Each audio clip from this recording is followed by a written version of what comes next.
Hello programmers, welcome to my YouTube channel Techie Projects. So in this video, I'll show you the cow and bull game using Python. So it similarly work as a snake and ladder game. So this project developed using Python programming language and pygame library used to develop that particular game development project.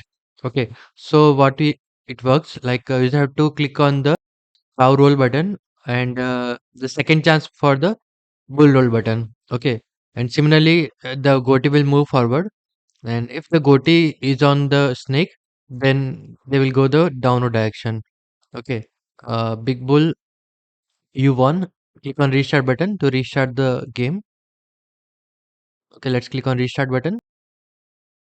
Now again, you should have to run the same thing.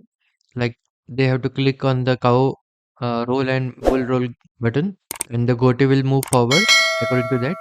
So goatee will be the cow and the bull, both the things. Okay. This is the complete project. Thank you friends for watching my video. If you need, then subscribe channel and share with a friend. Thank you.